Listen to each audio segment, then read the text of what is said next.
কী রে, বউয়ের ভেড়া হয়ে গেছিস নাকি? আমার শাশুড়ি মা মাঝে মাঝেই বলেন এই কথাটা তার ছেলেকে, মানে আমার স্বামীকে। সারাদিনের রান্নাবান্না, ছেলেকে পড়ানো, ওর স্কুল ইত্যাদি আরও যাবতীয় দায়িত্ব সামলানোর পর যে দিনগুলোতে আমার শরীর বড়ই ক্লান্ত লাগে, মনে হয় আর বুঝি আজ রাতে রুটি বানাতে পারবো না সবার জন্য। তখন কখনো কখনো আমার বর বলে, রুটিগুলো পাড়ার মোড়ের দোকান থেকে কিনে নিয়ে আসি বরং, তুমি এখন বিশ্রাম নাও। এ হেন কথা কানে গেলেই আমার শাশুড়ি মা চিৎকার করে ওঠেন, বাবু কী সব আবোল তাবোল বকছিস? বাইরের রুটি কি আমরা খাই? তোর বাবা এই বয়সে এসে দোকানের রুটি খাবেন তোর বউয়ের বিশ্রাম নেওয়ার জন্য? বউয়ের ভেড়া হয়ে গেলি নাকি? আমার বর কেমন যেন হয়ে যায় এই কথাটা শুনলেই। সে ভেড়া নয়, পুরুষ সিংহ, এটা প্রমাণ করতেই বোধহয় বলে বসে, হ্যাঁ মা, সেটা হয়তো ঠিক, বাবার বাইরে রুটি খাওয়া উচিত নয়। তারপর আমার দিকে ফিরে বলে, তুমি একটু কষ্ট করে ম্যানেজ করে নাও গো, আমিও চুপচাপ কাজে লেগে যাই। কিছু উত্তর দিয়ে অশান্তি বাড়াতে ভালো লাগে না। আমার বাপের বাড়ির কোনো প্রয়োজনে যখন সে সাহায্যের হাত বাড়াতে চায়, পাশে থাকতে চায় বৃদ্ধ শ্বশুর শাশুড়ির, তখনও সেটা ভালো চোখে দেখেন না আমার শাশুড়ি মা। শ্লেষ ভরা গলায় বলেন, শ্বশুরবাড়ির চাকর হয়ে গেছিস যে, নিজের ব্যক্তিত্ব খুইয়ে বসিস না।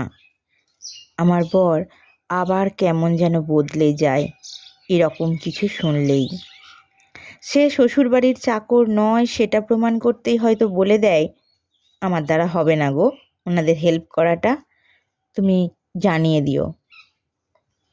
আমি সম্মতিসূচক ঘাড় নাড়ি চুপচাপ, কারণ ওই একটাই, কিছু উত্তর দিয়ে অশান্তি বাড়াতে ভালো লাগে না। আমার ননদ শিউলির বিয়ে হলো রিসেন্টলি, লাভ ম্যারেজ। ওর বর অনির্বাণ ছেলেটা বড় ভালো, উচ্চ পদে চাকরি করে, ব্যবহারটাও চমৎকার। সেদিন দিরাগমনে এসেছিল ওরা।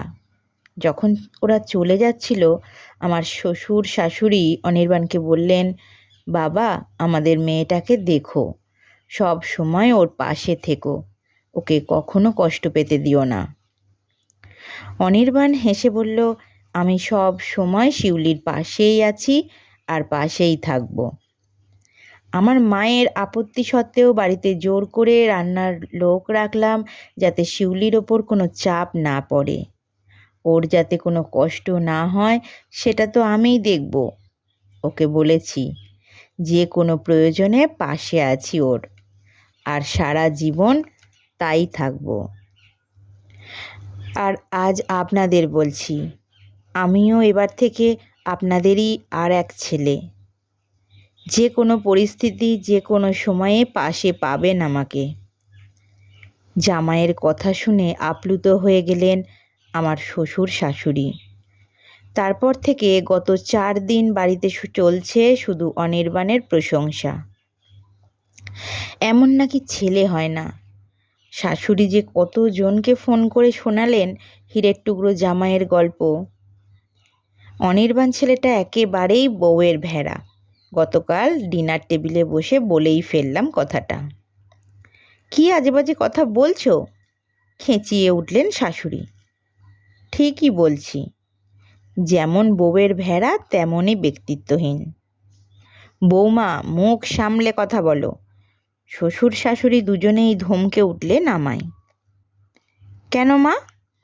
আমার শরীর খারাপ করলে আপনার ছেলে বাইরে রুটি আনতে চাইলেই তো সে বউয়ের ভেড়া হয়ে যায় আপনার কথায়। তাহলে অনির্বাণ মায়ের আপত্তি সত্ত্বেও বাড়িতে রান্নার লোক বহাল করলো শুধু যাতে বউয়ের ওপর চাপ না পড়ে তাই? তাহলে আপনার যুক্তি অনুসারেই তো সে আরও বড় ভেড়া। আমার বাবা মাকে কোনো ব্যাপারে আপনার ছেলে সাহায্য করতে গেলেই আপনার মতে সে ব্যক্তিত্বহীন হয়ে যায়, শ্বশুরবাড়ির চাকর হয়ে যায়। তাহলে অনির্বাণ যখন আপনাদের পাশে থাকতে চাইছে সব ক্ষেত্রে, তাহলে সেও তো ব্যক্তিত্বহীন, তাই না? কিন্তু যে যুক্তিতে ছেলেকে ভেড়া বা ব্যক্তিত্বহীন হওয়া থেকে আটকেছেন, সেই একই যুক্তিতে জামাইকে আটকাচ্ছেন না কেন? যে কাজ করলে আপনাদের ছেলেকে কটাক্ষ করেন, সেই একই কাজ করলে জামাইকে হীরের টুকরো বলছেন কেন? সবসময় অশান্তির ভয়ে চুপ থাকা আমিও গতকাল মুখ খুললাম। ঝগড়া করিনি, শুধু যুক্তি সাজিয়ে বললাম কয়েকটা কথা, আর নির্বাক করে দিলাম ওনাদের দুজনকে। সেদিন আর কেউ কিছু বললেন না, চুপচাপ খেয়ে উঠে গেলেন। আজ সকালে রান্নাঘর থেকে শুনলাম শাশুড়ি তার ছেলেকে বলছেন, বৌমার শরীর খারাপ করলে রুটিটা এবার থেকে বাইরে থেকেই নিয়ে আসিস, আমার আর কোনো আপত্তি নেই রে।